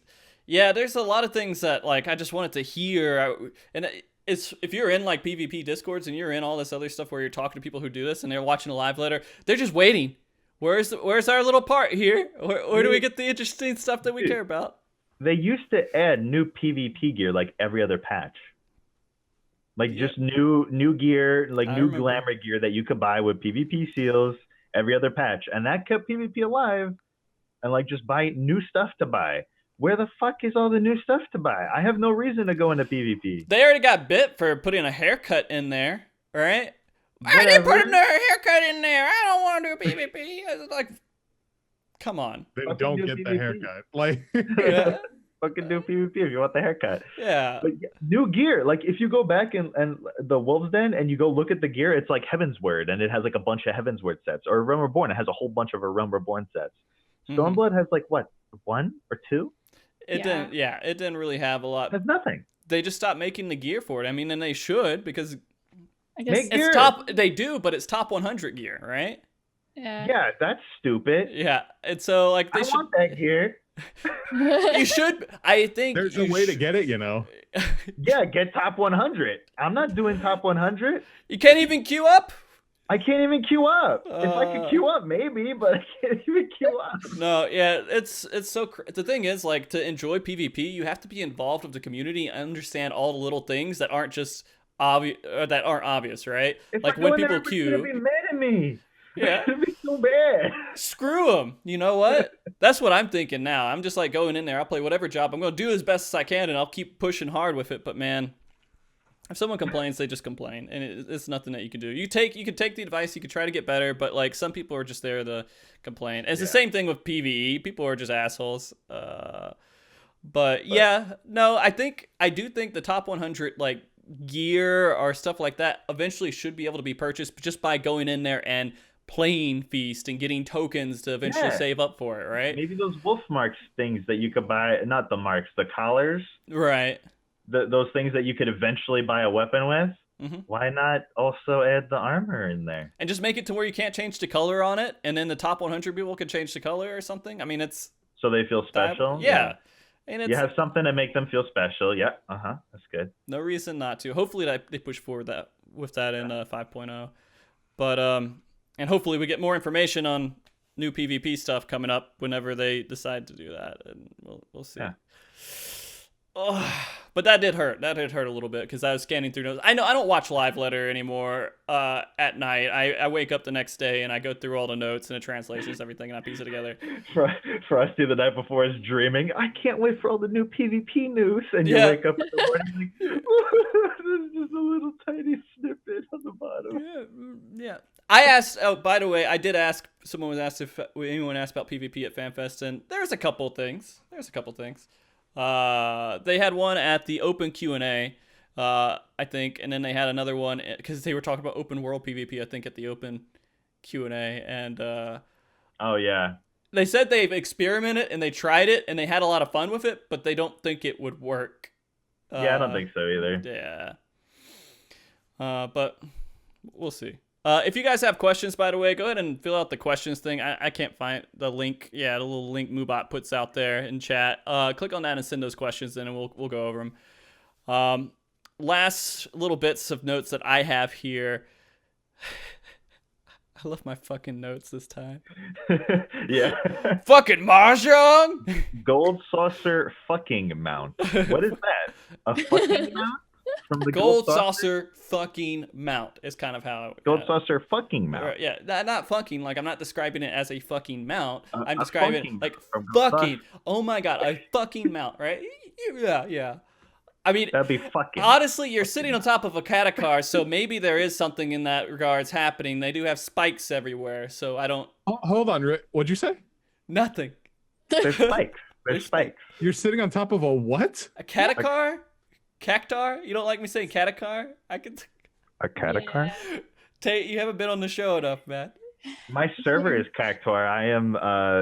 You know, my server is Cactar now too, Larry.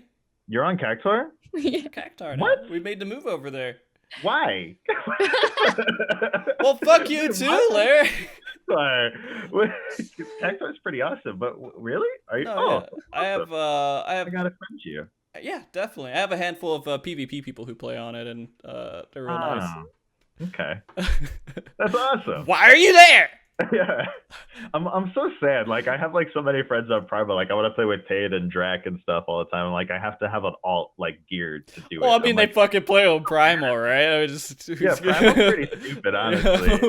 Like, Dude, every time I go on Primal, I'm like, I'm just gonna do expert roulette. I click it and it's like a 30-minute wait time. I'm like, what the fuck? Like, why is that so long? I moved my alt back over to Aether. Oh, did you? Yeah. Well, now I that mean, like everything calmed down. are you on service that are going to be transferred over to Crystal, or are you going to be Primal after Tate? I'll still be on Primal. You still be on Primal? I guess we could talk about that too. You know, we got to have a conversation about. That is part of the patch. It's part of the patch. They're putting that off for. They're splitting the data centers. Did they say in March? Yes. Okay. Yes. The first is the split, and then it's the world visit, I think. Right. They're separating that a little bit. Split first, and then the visit after. Yeah. I think. And so it's interesting to see. 1.56. I think they kind of, because they were planning to, I don't know, maybe they didn't really tell us they were going to plan to do it right at the beginning of the patch, but they're holding off on it, on the information with telling us when they were going to do it. And it's good that they pushed it up there because people are still not happy about it. So they're going to have to find a way to make people not upset about the ordeal. And it's not really going to, I don't think it's going to hurt too much. It's going to kill PvP, but it's not going to hurt too much with like, normal raid stuff and everything else. I don't think people just have to decide where they want to be. Well, like my UCAP static, one of them's being switched over to Crystal, so he has to move back over with us. But it'll be free. Yeah, So, but like that sucks though, because like he has friends over. He's on Balmung, and he has friends on there. It's like he has raiding, not good so enough friends, I he wants guess. to switch. I guess not. Yeah, I mean, but that's the point. Like he has to make that decision. Right. Like it sucks. Yeah. You know. And I hope whatever they're experiencing with server issues. I mean, there has been a handful of server issues, and I hope this is a fix with whatever they're saying, because I'm not an expert with it. Some people say, oh, this doesn't make any sense. Some people say, oh, well, we don't know their servers. I don't know anything, so I just hope if we don't see like an improvement in the servers afterwards, we're going to be all pretty pissed off, I think. Yeah. But like right now, it's like we're not going to see anything when it happens because there's no reason the servers would be laggy. It's basically preparation for Shadowbringer. Yeah. Which hopefully things explode and all the servers fill up and we all have plenty of people to play with and our friends will find out who really are our friends, I guess. Right? Yeah. What is that scratching noise? Is that a cat? Do you guys hear it?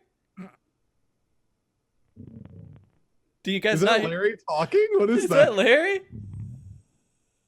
Oh my god, what happened to Larry? Dude, your mic! Yeah, that's the mic. He's like, no, he's in slow mode or something. What? Oh, yes. That's amazing. What's even Yeah, we going can't hear anything you're saying. Oh, you sound like a demon! You sound like a devil. I don't know what's happening. I think your cord finally gave out, man. Oh, There you go. I hear you. What happened? what happened? You're gonna have to go back and watch that part of the stream. That was insane. You guys are scary. No, that was terrifying. I thought at first like a cat was like purring or something, and then you start talking. It was like, okay, you're a demon. Oh, I'm sorry. My mic, the filter went out, I guess. Oh Jesus Christ. No, because my cat, like I said, my cat ender bit this wire, and I just happened to bring this wire that my cat ender bit. So that's what's happened to my mic. Okay. Also, I'm holding my mic like a news reporter. Good, So. good. Are your hands tired yet? Yes, I have to keep switching them because I'm a big baby. Nice. Okay. Well, we only have what I was gonna say. But I don't think any of us would have any clue. I remember. I was gonna say that with the world visit system, Yeah. it's cool. You know, within the data center, it's kind of like making the whole data center, bridging those gaps. I'm hoping that eventually that means cross data center, please. That's the thing that I want the most. I honestly don't think it's ever gonna happen. I don't think it's the technology. I don't know what it requires, but I don't think they can untangle the spaghetti enough, dude. yeah. I don't know, dude. So many other games that don't even have data centers like that. It's just, I mean, they do, but it's just there's no lines between them. They should feel like the same server. But so many other games also have a million other things that we want in Final Fantasy 14 that they say they can't do. Like it's make a new MMO, I guess. Yeah.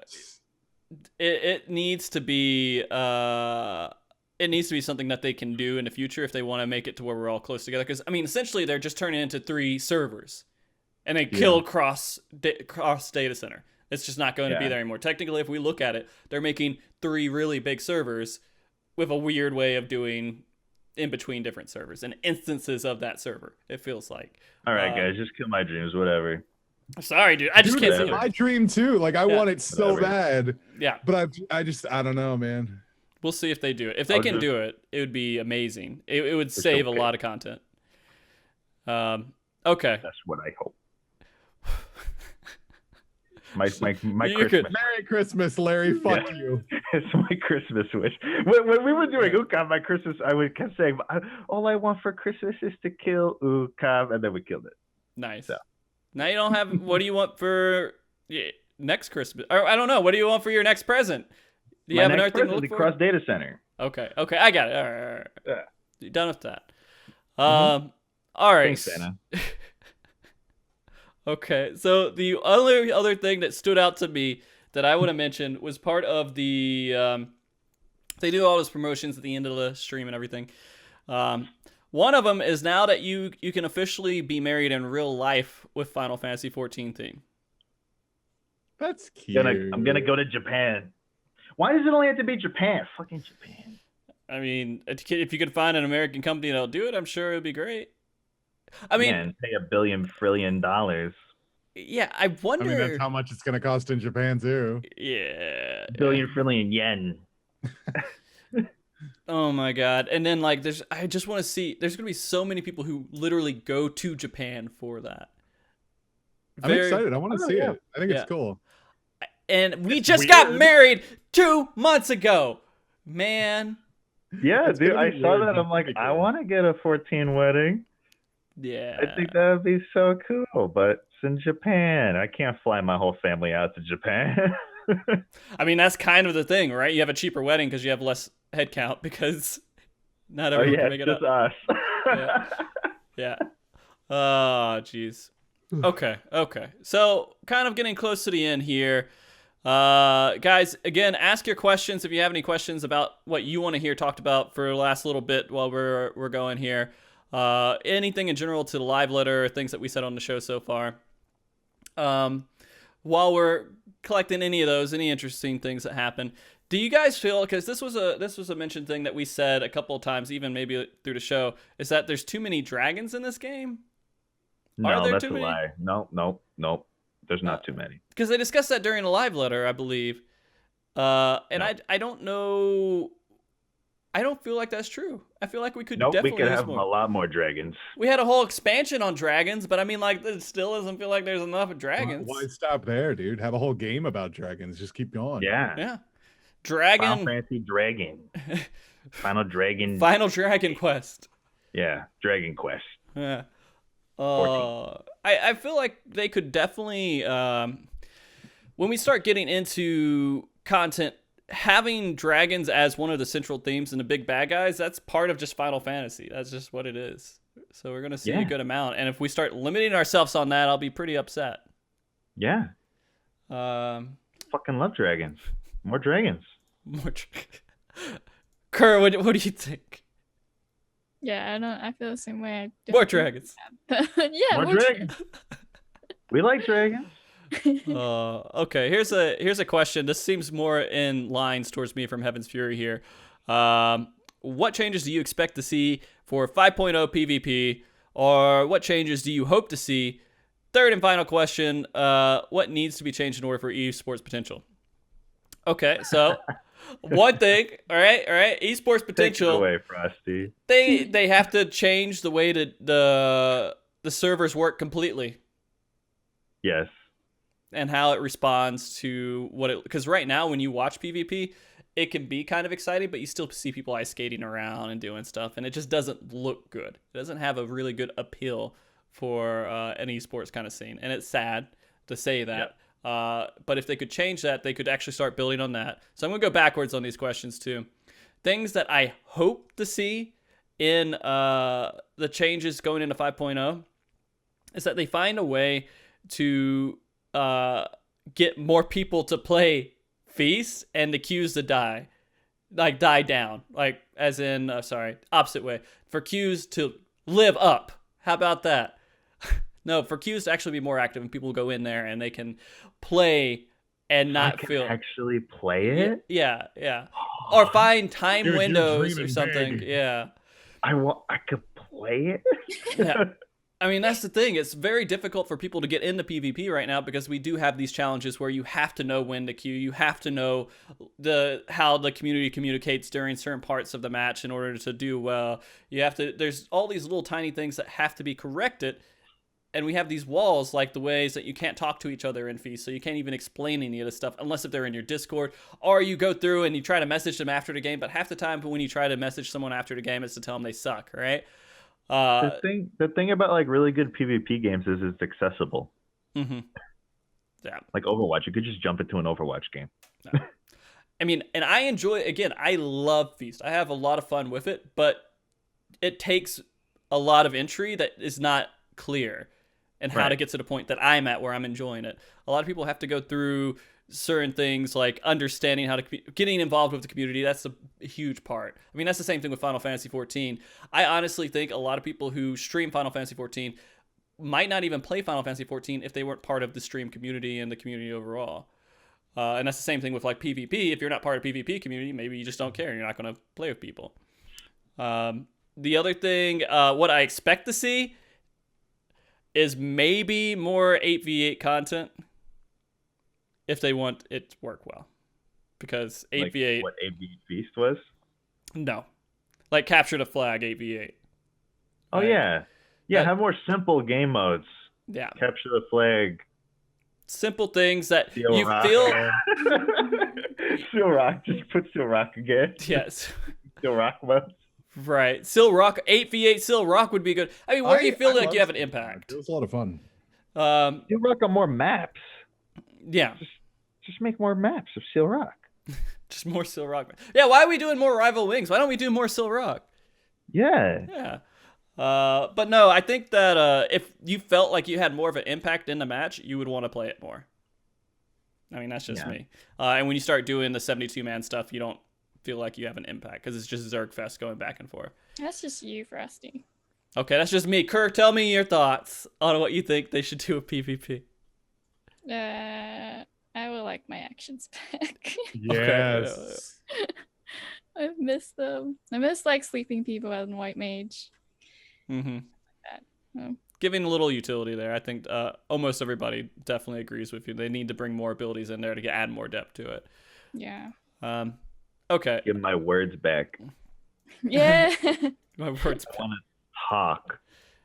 I want to and spew toxic hate. Yeah. At least like sorry. I honestly help me. I honestly think the toxicity is just part of PvP. I think it makes it fun. Happen. I mean, again, and this is my opinion as it was before, is if people are being shitty in PvP, what do you do when people are shitty in a dungeon? Report them. Yeah, you report them, and it's done. They get do it. Yeah, they handle it. Let the GMs do their job. I mean, were they getting too many tickets, and they felt like people wouldn't play because you banned everybody? People will stop doing it.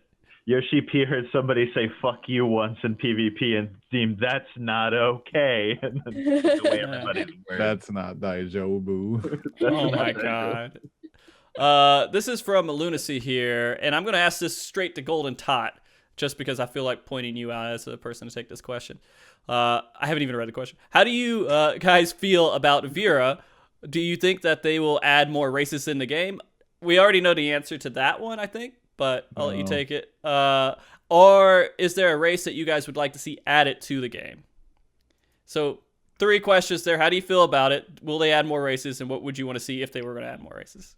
I feel excited about it. I hope the two, like they've got the race and then the two sub races, right? Like we're gonna get probably Vieira and Feel as far as lore goes. So we're probably gonna get like a big one and a small one, which is really, I think that would be really, really cool. I'm excited for Vieira. I think they're gonna be super duper cute. I'm probably gonna roll one for like the first month at least if I don't like it. And as far as them adding other races, they've pretty much said this is the last race. Yeah. And I can't think of another race I'd want in the game. I know a lot of people. There are a lot of people out there that want more beastly races. Yes, but I'm not into it. So not for me personally. For them, sure, yeah. Add like Benga or something. Add Ronsos. Yeah, I don't know. Kerr, are you excited about the new race at all? It depends how it looks. It's gonna look just like every other goddamn race, just a little bit different, and bunny ears. I mean, long legs and bunny ears. Long legs and bunny ears. No. I'm hoping that the girls are the really tall ones and the boys are really tiny. I think that's what Vieira is going to be tall and Feel is going to be small is what I think it's going to be. Yeah. But I am also afraid of the tall ones because I don't want them to have Ellis and necks. No, they're gonna have Ellis and leg, like the neck. I just hope they're more proportional. Like I hope they don't look freaky. They're gonna have freaky long legs. Yeah, I'm literally not excited at all, to be honest with you guys. I don't care. I don't care. Unless if they add something that's just crazy looking. Why would I want to? I just think they're gonna look good. I think it's gonna be a nice addition to the game. Just more variety. Yeah, it's definitely good to have boys and cat girls running around. You know. But we all have armor on, and we all look at. We all have either skimpy. Yeah. Okay. I'm excited. I'm gonna play Vieira for a little bit. That's for sure. People want to customize. They want to be bunny ears. Okay. You already got bunny ears in the game. Want them to be real. Okay. They're real bunny ears. Okay. Fair. I wanted the Aura to be more dragon-like and not just people with scales. Yeah, they've got those the concept arts of them being like void scent creatures and shit. And I thought that was pretty good. Make them actually fucking dragons. Like, would have been so cool. Give them some snoots to boop. You know what I'm saying? Yeah. But then it wouldn't work with the armor that they literally only fit towards one model. Yeah. So the Vieira are just going to be kind of humanoid, but have long legs and bunny ears. Yeah. I'd rather the armor just get stretched out and look weird and have crazy looking races instead of just the same body type for every single one. And I don't know. Yeah. Okay. I'll ask this one. I'll ask this one starting off with Larry. I don't know if you gather or craft at all, Larry. I have a level 70 Fisher, and that's it. I haven't even unlocked the others. Oh, jeez. Okay. Kerr, do you have any interesting thoughts on the gatherer crafter stuff? Did they mention gatherer crafter stuff for Live Letter? Fuck if I know. I kind of just turn off if they do. I just tune out. Maybe they're talking about the end game. The stuff coming up in the new expansion where the gatherers and crafters build up Ishgard or something like that. Shit. You got to level a gatherer crafter. I got Kerr, man. I just she'll do it. I can't go through it. It's so hard for me. I'd rather be hitting something that besides an anvil, dude. I don't know. I don't do that. I don't do gathering crafting. Yeah, sorry guys, you picked the wrong one. You picked the wrong one. I have all of them to 70. Do you are you? That's weird. Yeah, you're a weirdo. That's weird. My bad. I don't know. I can't be too excited or hyped for it. I just really can't. I mean, from what I understand, the gathering crafting in this MMO is probably the best in any MMO. If you like gathering or crafting. Yeah, I love it. I love the little mini games you play with it. I like fishing. That's it. I like kicking back with a controller and fishing. It's like cheating with the vibrating. Yeah. Watch Netflix. I don't know why, but you saying vibrating just sounded funny to me. I was like, I thought you were just saying some sick joke or something, Tate. And I love putting my controller in my ass and fishing. Yeah, it's kind of, for some reason, I was thinking that's where you were going in the end. The one time I don't go for that, you're like, wow, why didn't he go for that? It's like, it just was, there we go. There we go. That's exactly what I was expecting. All right. I think that's good. I think that's good to talk about. To finish up on the live letter here. Do you guys have any other thoughts that we didn't discuss that you're like, hey, let's just hit this real quick before we finish up? Or are you pretty confident with what we talked about? Pretty good. Pretty good. I mean, that's pretty much it. We'll see when the expansion comes. The patch comes out. It should be a lot more exciting. I mean, right now I'm pretty amped up with it. I think robot sniper Gundam things are enough to kind of keep my appeal. That's not a Gundam. Don't get Larry started. That's like a Macross. Guess how many Gundam episodes I've watched, Larry? It's not a Gundam. It doesn't have the V thing. It's not a Gundam. Oh, it has to have the V thing? Yeah, if it has the V thing. I thought that was Voltron or whatever, you know? I hate you. Oh. Go brush up on your mech anime, nerd. Yeah. I watched Gurren Lagann. Does that count? Yes. Evangelion? Isn't Isn't that like about teenage people getting in robots? I don't fucking know. I watched all of Evangelion. I didn't care for it. Okay. All right. Well, we can go ahead and wrap up now. I need a little bit of time because I'm starting to get pretty hungry, and I want to eat before I start working. It's still sunny there. I'm so sad because I look out my window, it's completely dark. Yeah, it's dark. It's pitch black outside. It's like so sunny for you guys. I'm like, I want to go back over there. Yeah, it feels good. It feels good. Nice sun out. Perfect blue sky, like I'm in The Simpsons or something. But yeah, all right. So to do the final wrap ups and everything, well, I guess we'll start same order. We'll go Larry, Kerr, Tate here. Larry, final thoughts, shout outs, anything that you want to say here. Oh, well, thank you for having me. It's always really fun being on here, so I appreciate it. Thank you. Shout out to my raid group for killing Ukab. We were dying, but we did it. So shout out to them. Shout out to Eva for, well, we don't have Christmas together, but we're far away. That's it. That's my shout outs. Okay. Thank you guys for watching. Appreciate it. Okay. Yeah, perfect. Where can they find you at, Larry, if they need to find you?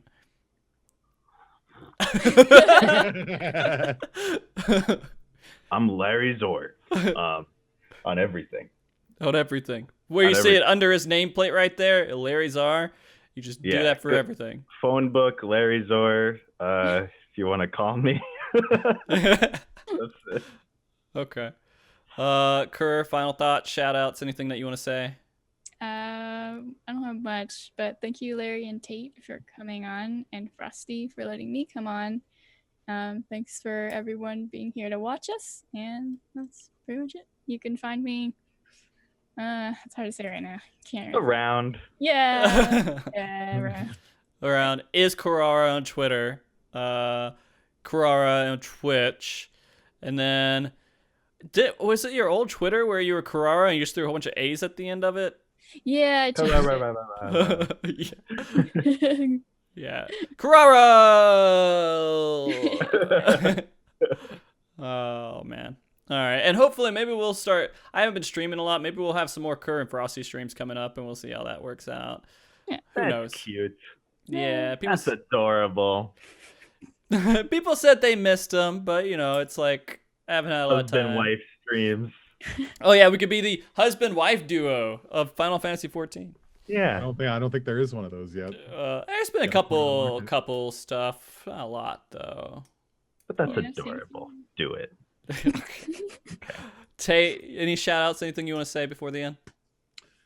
Just thanks for having me, man. That's it. Thanks for letting me on again. It's always fun. Yeah. It's awesome to have you. It is great to have you. I give you a lot of shit because I think it's funny, but I love having you. It's all good, man. I respect it. Yeah. I love having Larry on. I love Kerr being over here in the background. I can watch her judging eyes on camera. It feels good here. So like if she's if I say something, she'll be like. And if you yell really loud, you can hear it in echo because you hear it on the mic and then also in the house. Yeah, absolutely. And I want to thank the dogs personally for not barking at all during the show. They've been pretty good this time. So yeah. Good dogs.